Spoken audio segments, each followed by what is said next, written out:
To వార్తా 9 ముందుగా headlines చూద్దాం. రాహుల్ గాంధీ లేఖపై రేవంత్ రెడ్డి స్పందన. రోహిత్ వేముల చట్టం తీసుకురావాలని రాహుల్ గాంధీ లేఖ ఎక్స్ వేదికగా స్పందించిన రేవంత్ రెడ్డి. రాహుల్ గాంధీ స్ఫూర్తిదాయకమైన పిలుపు తనను బలంగా తాకిందన్న రేవంత్ రెడ్డి.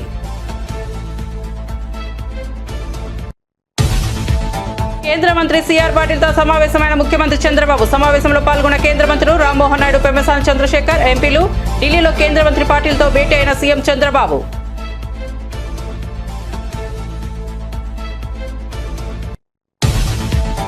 టీడీపీ ప్రభుత్వంలో ఏ అధికారి ఇబ్బంది పడలేదన్న అనిత. ప్రతిపక్షంలో మాపై కేసులు నమోదయ్యాయి, మా వల్ల ఏ అధికారి ఇబ్బంది పడిన పరిస్థితి లేదని వెల్లడి. తప్పుడు పనులు చేయడం వల్ల అధికారులు ఇబ్బంది పడుతున్నారన్న మంత్రి.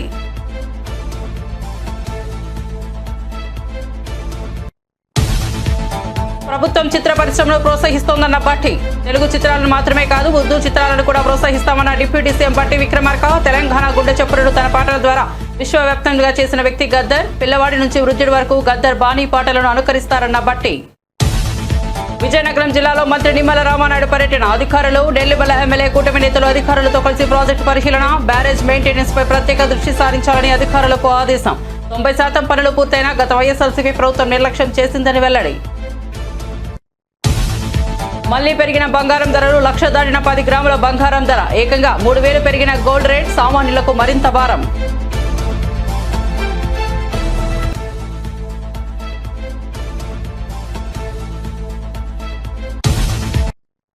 ఇక వార్త వివరాల్లోకి వెళ్తే తెలంగాణ ఇంటర్మీడియట్ బోర్డు ఫలితాలు విడుదలయ్యాయి. డిప్యూటీ సీఎం భట్టి విక్రమార్క ఫలితాలను విడుదల చేశారు. ఈసారి మొత్తం 9.5 లక్షల మంది విద్యార్థులు పరీక్షలు రాశారు. ఇంటర్ మొదటి సంవత్సరం ఉత్తీర్ణత శాతం 66.89%. ఇంటర్ రెండో సంవత్సరం ఉత్తీర్ణత శాతం 71.37%. ఈ ఫలితాల్లో బాలుల కన్నా మెరుగైన ఫలితాలు సాధించడంతో పైచేయి సాధించారు. మే 22 నుంచి ఇంటర్ సప్లిమెంటరీ పరీక్షలు ప్రారంభం కానున్నాయి. ఫలితాల్లో సందేహాలున్న విద్యార్థులు రీకౌంటింగ్, రీవెరిఫికేషన్ కు వారం రోజుల గడువు ఉంది. గౌరవ నా ద్వారా రాష్ట్ర ప్రజలకి ఈ సందేశాన్ని ఇవ్వవలసిందిగా కూడా ప్రత్యేకంగా చెప్పారు. ఉత్తీర్ణులైనటువంటి విద్యార్థులందరికీ వారి అభినందనలు. వారి భవిష్యత్తు కోసం ఈ రాష్ట్ర ప్రభుత్వం విద్యాశాఖ నిరంతరం పనిచేస్తుందని వారు స్పష్టంగా మరొకసారి మీడియా ద్వారా రాష్ట్ర ప్రజలందరికీ, విద్యార్థులందరికీ తెలియజెప్పవలసిందిగా కూడా కోరారు. ఈ సందర్భంగా మరొకసారి రాష్ట్ర ప్రభుత్వం నుంచి ఈ పరీక్షలకు సంబంధించినటువంటి నిర్వహించినటువంటి విధానంలో, అట్లాగే విద్యా బోధనలో విద్యార్థులందరికీ దగ్గరుండి బోధించినటువంటి అధ్యాపకులకి, నిర్ణయించి ఫలితాల్ని స్పష్టంగా ట్రాన్స్పరెంట్ విధానంలో ప్రకటించినటువంటి యాజమాన్యానికి మరొకసారి నా హృదయపూర్వకమైనటువంటి అభినందనలు తెలియజేస్తూ, ఇప్పుడు మీ అందరి సమక్షంలో ఈ రిజల్ట్స్ ని లాంచ్ చేయబోతా ఉన్నాం.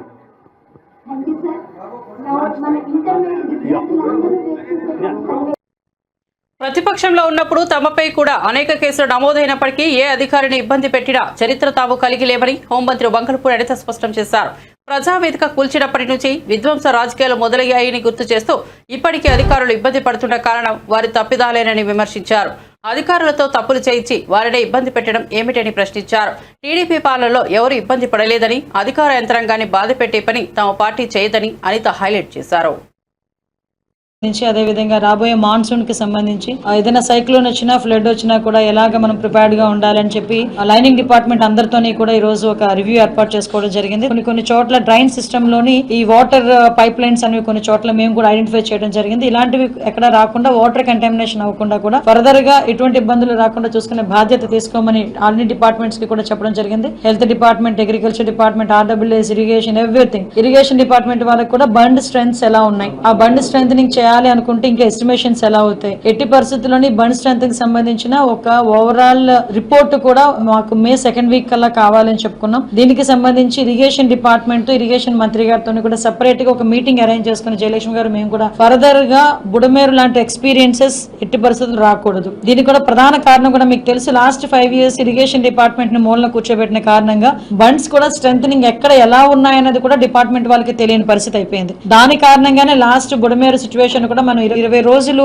ప్రత్యక్షంగా చూసినా ఒక 3-4 నెలలు పరోక్షంగా ఇబ్బందులు పడిన పరిస్థితి కూడా కనిపించింది. గౌరవ ముఖ్యమంత్రి గారు నారా చంద్రబాబు నాయుడు గారి తాలూకా ముఖ్య ఉద్దేశం కూడా ఏంటంటే ఎట్టి పరిస్థితుల్లోని ఏ డిజాస్టర్ వచ్చినా కూడా హ్యూమన్ లాస్ ఉండకూడదు, క్యాటిల్ లాస్ ఉండకూడదు అన్నది ఒక స్లోగన్ గా తీసుకొని మేము ఈ రోజు ముందుకు పనిచేస్తున్నాం. గ్రౌండ్ ఈ రోజు వాళ్ళు ఇబ్బందులు పడుతున్నారు, తీరా తప్పు చేయించి ఈ రోజు వాళ్ళు ఇబ్బందులు పడే పరిస్థితి వచ్చినప్పుడు ఈ రోజు వచ్చి మీరేమో వాళ్ళ తాలూకా సిన్సియారిటీని, వాళ్ళ తాలూకా క్యారెక్టర్ గురించి మీరు మాట్లాడుతూ ఉంటే మాకు కొంచెం ఇబ్బందిగా అనిపిస్తుంది. ఆవిడని ఇంతకు ముందు ఏదో ఇబ్బంది పెట్టారని చెప్పేసి ఒక లేడీ బయటకు వచ్చి ఎక్కడో పక్క రాష్ట్రం నుంచి మన పోలీస్ డిపార్ట్మెంట్ మీద నమ్మకంతో, ఈరోజు ఎన్డీఏ గవర్నమెంట్ మీద నమ్మకంతో ఆ రోజు వచ్చి మనకు ఒక కంప్లైంట్ ఇచ్చిన తర్వాత దాని మీద విచారణ జరిగిన తర్వాత ఆ విచారణ నేపథ్యంలో కొంతమంది ఐపీఎస్ ఆఫీసర్స్ అందులో ఇన్వాల్వ్ అయ్యారని సంగతి తెలిసి వాళ్ళందరినీ కూడా కేసులు పెట్టి సస్పెండ్ చేయడం జరిగింది. అందులో భాగంగానే విద్యాసాగర్ అన్నవాడు కూడా అరెస్ట్ చేసి ఆ రోజు పెట్టుకోవడం జరిగింది. ఓవరాల్ గా 7A1 నుంచి A7 వరకు ఉన్నారు. చాలా మంది వాళ్ళు తప్పు చేయలేదని ఫీలింగ్ ఉంటే ఎందుకు యాంటిసిపేటరీ బెయిల్ తెచ్చుకుంటారు? అందులో చాలా మంది యాంటిసిపేటరీ బెయిల్ కూడా తెచ్చుకుని ఉన్నారు. ఈ రోజు ఎవరైతే మాజీ ఇంటెలిజెన్స్ చీఫ్ ఎవరైతే ఉన్నారో ఆంజనేయులు గారు, ఆ విషయంలోనే ఈ రోజు అతన్ని కూడా అరెస్ట్ చేయడం జరిగింది. సో మేమంతా పారదర్శకంగా వెళ్తున్నాం. మాకు ఎవిడెన్స్ లేకుండా డిపార్ట్మెంట్ వాళ్ళు ఏ చర్యలకి ముందుకు వెళ్లరు. ఈ విషయం ఏంటంటే విచారణకి మాత్రం అందరూ కూడా సహకరించాల్సిందిగా కోరుకుంటున్నాం.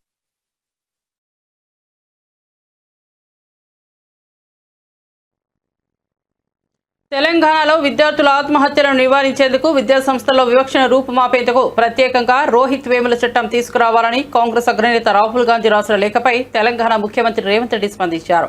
ఈ మేరకు పార్టీ అగ్రనేత రాసిన లేఖను ముఖ్యమంత్రి సోషల్ మీడియా ఎక్స్ వేదికగా పంచుకున్నారు. రాష్ట్రంలో యువతకు భద్రత కల్పించే దిశగా చట్టం అవసరమని రాహుల్ గాంధీ అభిప్రాయపడ్డారు. రోహిత్ వేముల, పాయల్ తాడ్వి, దర్శన్ సోలంకి వంటి ఎంతో ఉజ్వల భవిష్యత్తు కలిగిన యువకులు అర్ధాంతరంగా తనువు చాలించడం దురదృష్టకరమని రాహుల్ గాంధీ తన లేఖలో ఆవేదన వ్యక్తం చేశారు. ఇలాంటి విషాద ఘటనలు పునరావృతం కాకుండా చూడాల్సిన బాధ్యత ప్రభుత్వంపై ఉందని పేర్కొన్నారు. ఢిల్లీ పర్యటనలో భాగంగా ఆంధ్రప్రదేశ్ సీఎం చంద్రబాబు నాయుడు కేంద్ర జలశక్తి మంత్రి సిఆర్ పాటిల్ను సమావేశమయ్యారు. ఈ సమావేశంలో కేంద్ర మంత్రులు రామ్మోహన్ నాయుడు, పెమ్మసాని చంద్రశేఖర్తో పాటు ఎంపీలు పాల్గొన్నారు. రాష్ట్రాన్ని కరువు రహితంగా మారుస్తుందన్న లక్ష్యంతో పోలవరం బనకచెర్ల లింకు ప్రాజెక్టుపై ప్రధానంగా చర్చించారు. ఈ ప్రాజెక్టు ద్వారా వరద కాలంలో 200 టీఎంసీల నీటిని బనకచెర్లకు మళ్లించగలిగామని సీఎం వెల్లడించారు. తద్వారా 80 లక్షల మందికి త్రాగునీరు, 3 లక్షల హెక్టార్లకు సాగునీరు, పరిశ్రమలకు 20 టీఎంసీల నీరు అందించే అవకాశం ఉందని వివరించారు. ఈ ప్రాజెక్టు అమలుకు కేంద్రం సహకారం అత్యంత అవసరమని చంద్రబాబు స్పష్టం చేశారు. తెలంగాణ ప్రభుత్వం చిత్ర పరిశ్రమను పూర్తిగా ప్రోత్సహిస్తోందని డిప్యూటీ సీఎం బట్టి విక్రమార్క తెలిపారు. తెలుగు సినిమాలతో పాటు ఉర్దూ సినిమాలకు కూడా ప్రోత్సాహం అందిస్తామని చెప్పారు. తెలంగాణ గుండె చెప్పుడును ప్రపంచానికి వినిపించిన గొప్ప వ్యక్తి గద్దర్ అని కొనియాడారు. గద్దర్ పాటలు చిన్నపిల్లల నుంచి వృద్ధుల వరకు అందరినీ ప్రభావితం చేశాయని ప్రశంసించారు. దీనికి చాలా కారణాలు కూడా ఉన్నాయి. గద్దర్ తెలంగాణ చలనచిత్ర అవార్డులు అనంటే తెలంగాణ సంస్కృతి, తెలంగాణ గుండె చప్పుడిని తన కళల ద్వారా విశ్వవ్యాప్తం చేసినటువంటి మహానుభావుడు గద్దర్.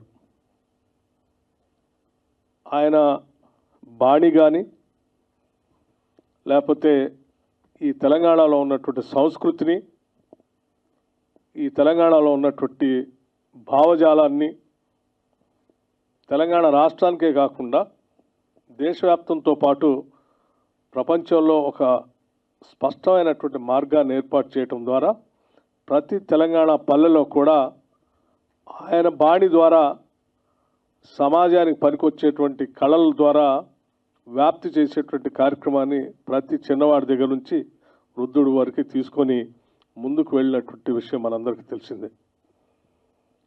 ఒక శతాబ్దానికి ఒక మనిషి అటువంటి వాళ్ళు పుడతారు.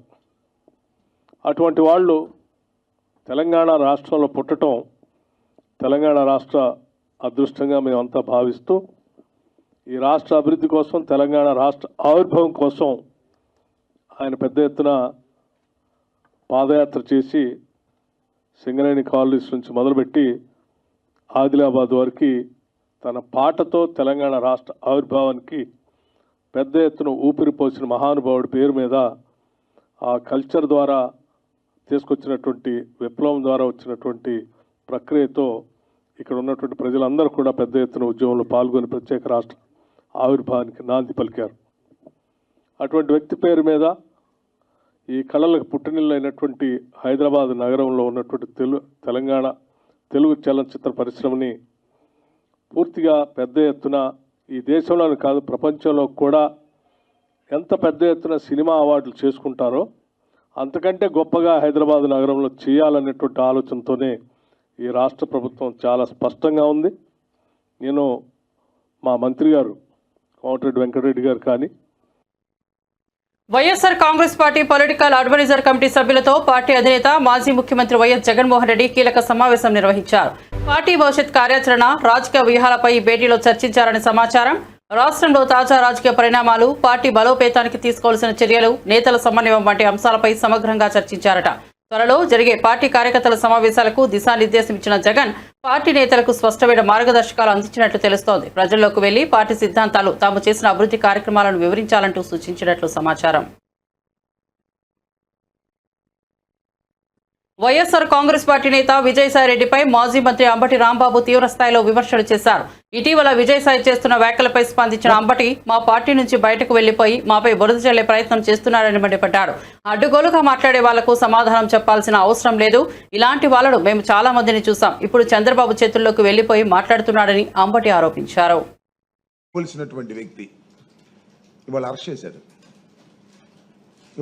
తీసుకొస్తున్నారు. ఏమిటి దారుణం నేను అడుగుతా ఉన్నా. ఎందుకు అరెస్ట్ చేశారు? జత్వాని అనే ఒక మహిళని అరెస్ట్ చేశారని, కొట్టారనో తిట్టారనో ఏదో చేశారని కాదు, డ్యూటీలో ఉండి అరెస్ట్ చేశారని 3 అధికారుల మీద కేసు పెట్టారు. బాంబేలో నటిగా ఉన్నటువంటి ఒక చిన్న నటిగా ఉన్నటువంటి ఒక జత్వాని మీద కుక్కల విద్యాసాగర్ అనే వ్యక్తి కంప్లైంట్ ఇస్తే ఆ కంప్లైంట్ రిజిస్టర్ చేసి చట్టబద్ధంగా బాంబే వెళ్ళి ఆ రోజున సిపి గారు, ఏసీపీ గారు వెళ్ళి అరెస్ట్ చేసి తీసుకొచ్చి కోర్టులో ప్రొడ్యూస్ చేశారు. కోర్టు రిమాండ్ ఇచ్చింది. రిమాండ్ తర్వాత బెయిల్ తీసుకు వెళ్ళారు. అంత చట్ట ప్రకారం జరిగినటువంటి అంశం. దానిలో ఇవాళ కేసు పెట్టారండి. వాళ్ళిద్దరి మీద కూడా కేసు పెట్టారు. విద్యాసాగర్ని అరెస్ట్ చేశారు, ఆయన బెయిల్ వచ్చేసింది. కాంతిలాల్ టాటా సిపి, ఆయనకి బెయిల్ వచ్చేసింది, యాంటిసిపేటరీ బెయిల్. విశాల్ గున్ని మనకు ఎస్పీగా చేశారు గుంటూరుకి, ఉమ్మడి గుంటూరు జిల్లాకి, ఆయన కూడా యాంటిసిపేటరీ బెయిల్ వచ్చేసింది. ఆ రోజున ఇంటెలిజెన్స్ చీఫ్గా పిఎస్ఆర్ ఆంజనేయులు గారు పనిచేస్తున్నారు. ఆయన కోర్టుకి వెళ్ళా, బెయిల్ తెచ్చుకోవాలా. బహుశా అరెస్ట్ చేయాలనుకున్నారో లేదా చట్ట ప్రకారంగా చేయాలనుకున్నాడో యాంటిసిపేటరీ బెయిల్కి వెళ్ళా. ఇవాళ తీసుకొచ్చి అరెస్ట్ చేశారు. ఇప్పుడు దాకా అరెస్ట్ చేయలే. హైదరాబాద్లో వెళ్ళి అరెస్ట్ చేసి తీసుకొచ్చి మరి బహుశా కోర్టులో ప్రొడ్యూస్ చేస్తారు. ఆయన నాకు బాగా గుర్తు, గుంటూరులో ఎస్పీగా పనిచేసినప్పుడు గుంటూరులో రౌడీలు గడగడలాడిపోయారు. ముఖ్యమంత్రులు ఇచ్చారు. అంత ఉద్యోగాలు మూల్యం ఏ రూపం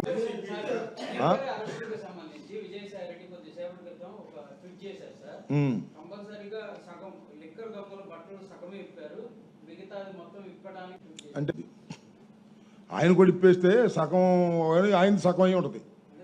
ఏదో పిచ్చి ఏదేదో మాట్లాడుతుంటాడే. ఇప్పుడు పార్టీ నుంచి బయటికి వెళ్ళిన పెద్ద మనిషి ఆయన. పార్టీ నుంచి బయటికి వెళ్ళిన తర్వాత మా మీద బురద జల్లడానికి సిద్ధించుకున్నాడు.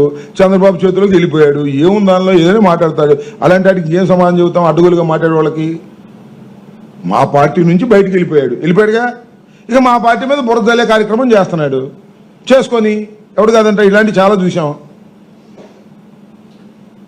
సార్, వైసీపీ నాయకులు పెట్టిన ప్రతి కంప్లైంట్ మీద, ఐటీడీపీ నాయకులు ప్రతి కంప్లైంట్ మీద మేము కేసు రిజిస్టర్ చేస్తాం, రిసిప్ట్ కూడా ఇస్తున్నామని నిన్న హోంమంత్రి చెప్పడాన్ని ఎలా చూస్తారు?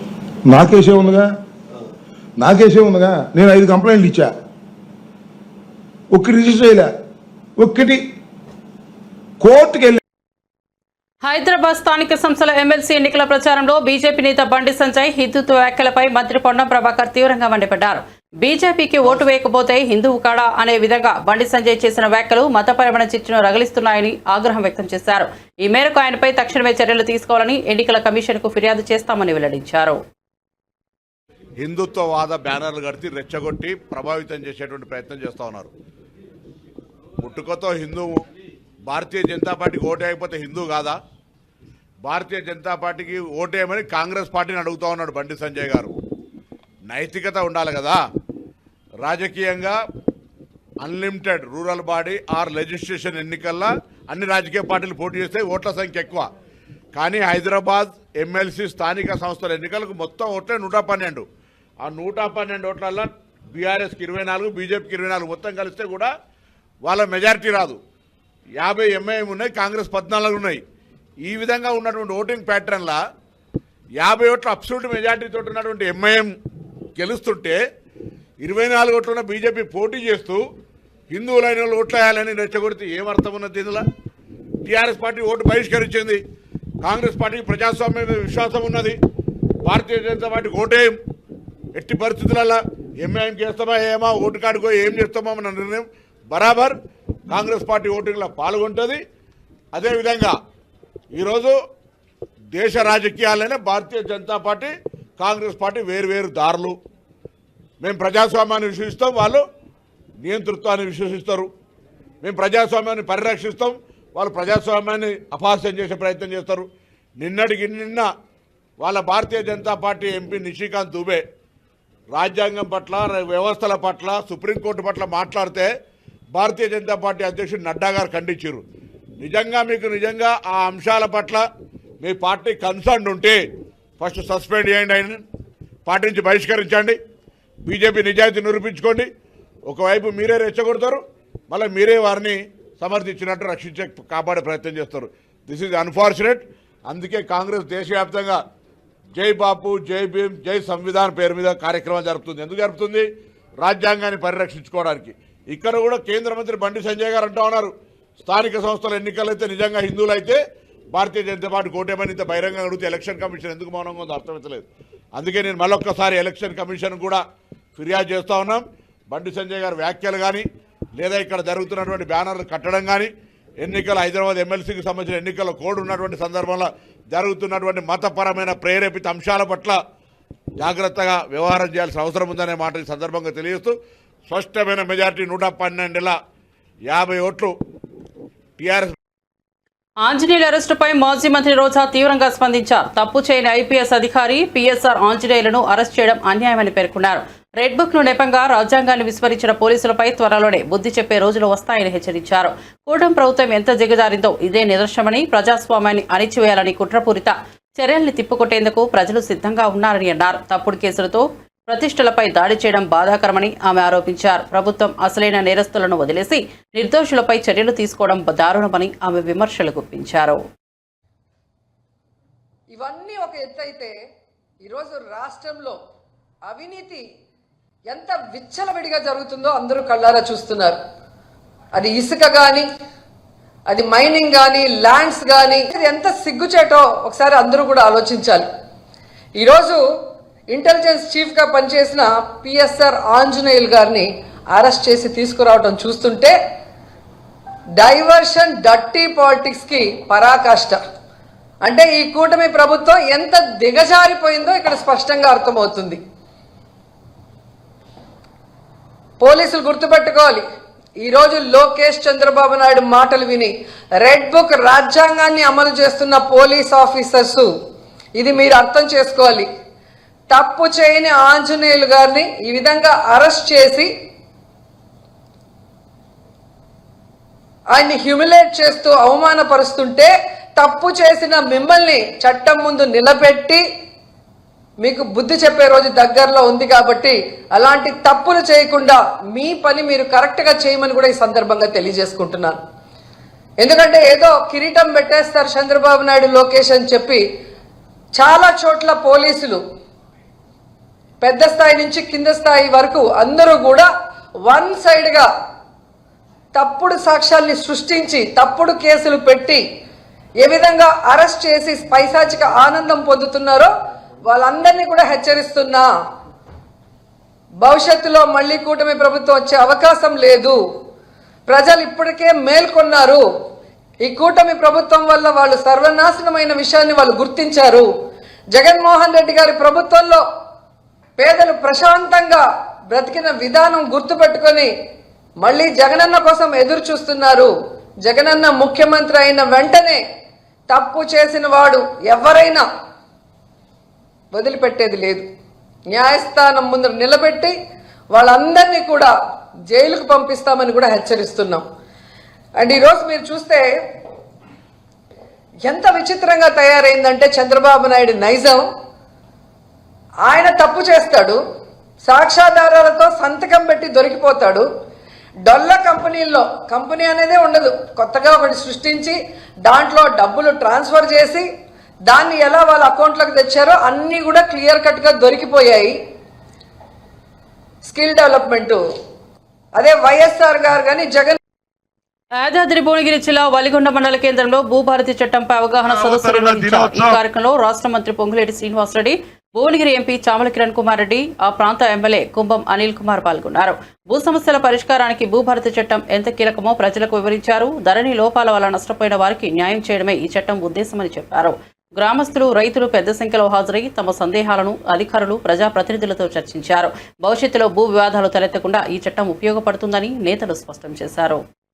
దినోత్సవం జూన్ 2వ తారీఖు నాటికి ఈ 4 మండలాలలో వీలైనన్ని సమస్యలని పరిష్కరిస్తూ, ఇందిరమ్మ ప్రభుత్వం అంటేనే పేదోడు ప్రభుత్వం, ఇందిరమ్మ ప్రభుత్వం అంటేనే పేదవాడికి ప్రభుత్వ భూములు పంచే ప్రభుత్వం. ఈ ఇందిరమ్మ ప్రభుత్వంలో ఏ గ్రామంలోనైనా పట్టాలు ఇవ్వకుండా ప్రభుత్వ భూములుంటే సాగు చేసుకునేవారు అర్హులైతే వారికి ఇందిరమ్మ పట్టాలిచ్చే కార్యక్రమాన్ని కూడా ఈ చట్టంలో పొందుపరచబడింది.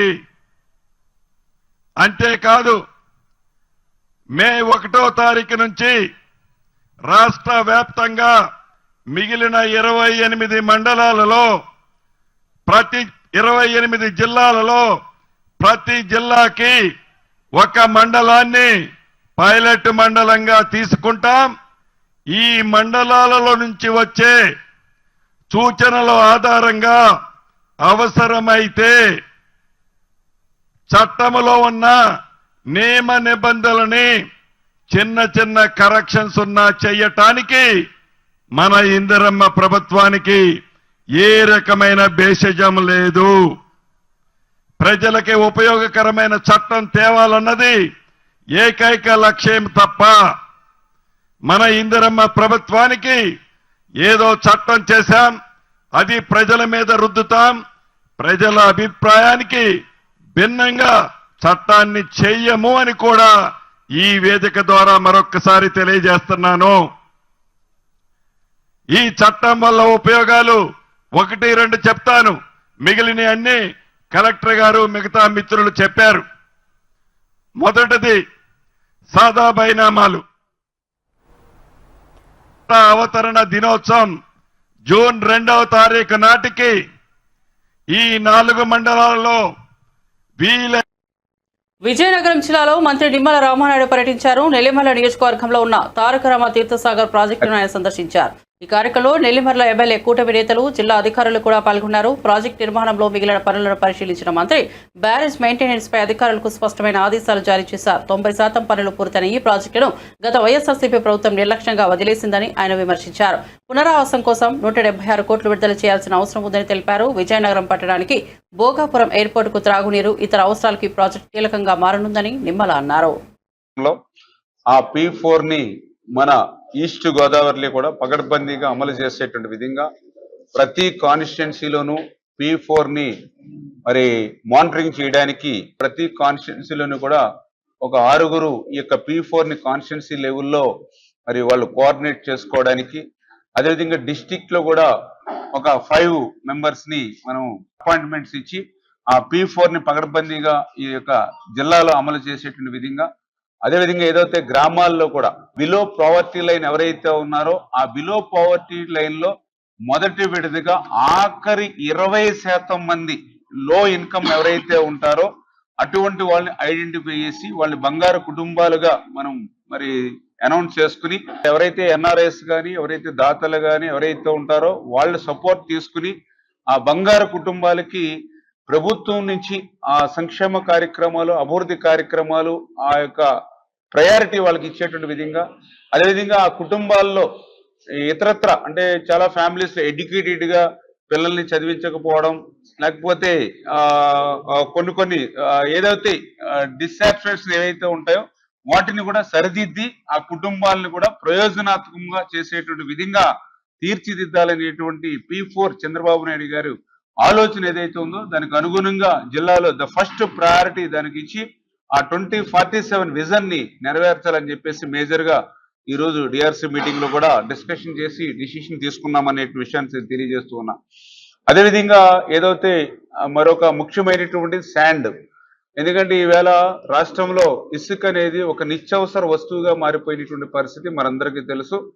చంద్రబాబు నాయుడు గారు ఒక స్ట్రాంగ్ డిసిషన్, ప్రకృతిలో సహజ సిద్ధంగా లభించేటువంటి ఇసుక ఉచితంగానే ప్రజలకు ఇవ్వాలనే ఆలోచనతో ఉచిత ఇసుక ఏదైతే ప్రవేశపెట్టి ఉపాధి హామీ పథకంలోని పని దినాలను తగ్గించిన కేంద్ర ప్రభుత్వంపై కాంగ్రెస్ ఎమ్మెల్సీ అద్దంకి దయాకర్ తీవ్ర ఆగ్రహం వ్యక్తం చేశారు. కేంద్రంలోని మోదీ ప్రభుత్వం 1.5 కోట్ల పని దినాలను కుదించిందని ఆయన మండిపడ్డారు. ఇలాంటి వివక్ష మంచిది కాదు. ప్రజలకు ఉపాధి కల్పించాల్సిన కేంద్రమే అవకాశం తగ్గిస్తే గ్రామీణ వర్గాలు ఎలా బతుకుతాయని ప్రశ్నించారు. కేంద్రం లక్షల కోట్ల నిధులు ఇస్తోందని ప్రచారం చేస్తున్న కేంద్ర మంత్రులు కిషన్ రెడ్డి, బండి సంజయ్ దీనిపై సమాధానం చెప్పాలన్నారు. మిత్రులు చెప్తుంటారు, కానీ వాస్తవానికి వచ్చే వరకు పేదలకు అందించే పథకంలోనే ఇలాంటి వివక్ష. మళ్ళా సన్నబియ్యం మేమిస్తున్నాము, సన్నబియ్యంలో మా పాత్ర ఉంది, మేమే సన్నబియ్యానికి మోడీ గారు ఇస్తుందని ప్రచారం చేసుకోవడానికి ఎక్కడికక్కడికి వాళ్ళకి ఎలాంటి బేసిజాలు ఉండవు. కానీ ఈ పేదలు సన్నబియ్యం కొనుక్కోవడానికి ఉపయోగపడే పని చేసుకుంటే వచ్చే పైసలు తగ్గించాల్సిన పరిస్థితి ఎందుకు వచ్చింది? తెలంగాణ ప్రాంతంలో రూరల్ ప్రాంతం, ప్రత్యేకించి ఏజెన్సీ ప్రాంతం కూడా, రూరల్లో ఏజెన్సీ ప్రాంతాలు ఎక్కువ ఉంటున్న పరిస్థితుల్లో మనం మరింత ఎక్కువ పని దినాలను, మేము 12 కోట్ల పని దినాలు తెలంగాణ ప్రభుత్వం రిక్వెస్ట్ పెట్టగా గతంలో మాదిరిగా 8 కోట్లు, 8.5 కోట్లు లేకపోతే 9 కోట్ల పని దినాలు ఇవ్వడమైనా కూడా ఒక మంచి సానుకూలత ఉన్నట్టు అనుకుంటాం. కానీ దాంట్లో 1.5 కోట్ల పని దినాలను ఇవాళ పక్కన పెట్టి 6.5 కోట్ల పని దినాలను ఇవ్వడం అనేది ఒక రకంగా ఇక్కడ ఉపాధి కూలీలకు, నిరుపేదలకు ఈరోజు నష్టం జరిగించినట్టుగా భావిస్తున్నాం. కాబట్టి ఇట్లాంటి చర్యలు తీసుకుంటుంది ఏది బీజేపీ ప్రభుత్వం. పేదల పట్ల కమిట్మెంట్కి ఇదే దిక్సూచి. లేదంటే బంగారం ధరలు చారిత్రక గరిష్టానికి చేరాయి. దేశవ్యాప్తంగా 24 క్యారెట్ల 10 గ్రాముల బంగారం ధర 1,02,160కి పెరిగింది. గత 24 గంటల్లోనే 3,000 దాకా పెరగడం గమనార్హం. 22 క్యారెట్ల ధర 92,900, వెండి ధర 1,11,000కు చేరింది. శుభకార్యాలు, పెళ్లిళ్ల సీజన్ నేపథ్యంలో కొనుగోలుదారులకు ఇది పెద్ద భారంగా మారింది. హైదరాబాద్, విజయవాడ, విశాఖపట్నం వంటి నగరాల్లో ఇదే స్థాయిలో రేట్లు నమోదయ్యాయి. వడ్డీ రేట్ల తగ్గుదల, ఆర్థిక అస్థిరత కారణంగా పసిడి రికార్డు స్థాయిలో దూసుకుపోతోంది. బులెటిన్ ముగించే ముందు హెడ్లైన్స్ మరోసారి చూద్దాం. రాహుల్ గాంధీ లేఖపై రేవంత్ రెడ్డి స్పందన. రోహిత్ వేముల చట్టం తీసుకురావాలని రాహుల్ గాంధీ లేఖ. ఎక్స్ వేదికగా స్పందించిన రేవంత్ రెడ్డి. రాహుల్ గాంధీ స్ఫూర్తిదాయకమైన పిలుపు తనను బలంగా తాకిందన్న రేవంత్ రెడ్డి.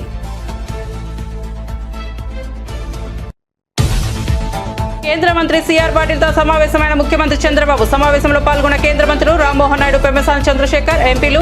ఢిల్లీలో కేంద్ర మంత్రి పాటిల్తో భేటీ అయిన సీఎం చంద్రబాబు.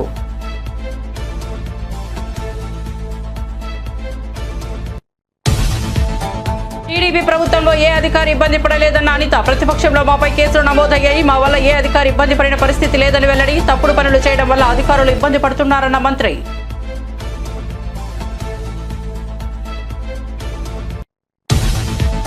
ప్రభుత్వం చిత్ర పరిశ్రమను ప్రోత్సహిస్తోందన్న భట్టి. తెలుగు చిత్రాలను మాత్రమే కాదు, ఉర్దూ చిత్రాలను కూడా ప్రోత్సహిస్తామన్న డిప్యూటీ సీఎం భట్టి విక్రమార్క. తెలంగాణ గుండె చప్పుడును తన పాటల ద్వారా విశ్వవ్యాప్తంగా చేసిన వ్యక్తి గద్దర్. పిల్లవాడి నుంచి వృద్ధుడి వరకు గద్దర్ బాణీ పాటలను అనుకరిస్తారన్న భట్టి. విజయనగరం జిల్లాలో మంత్రి నిమ్మల రామానాయుడు పర్యటన. అధికారులు, నెల్లిమల ఎమ్మెల్యే కూటమి నేతలు అధికారులతో కలిసి ప్రాజెక్టు పరిశీలన. బ్యారేజ్ మెయింటెనెన్స్ పై ప్రత్యేక దృష్టి సారించాలని అధికారులకు ఆదేశం. 90% పనులు పూర్తయినా గత వైఎస్ఆర్సీపీ ప్రభుత్వం నిర్లక్ష్యం చేసిందని వెల్లడి. మళ్లీ పెరిగిన బంగారం ధరలు. 1,00,000 దాటిన 10 గ్రాముల బంగారం ధర. ఏకంగా 3,000 పెరిగిన గోల్డ్ రేట్. సామాన్యులకు మరింత భారం.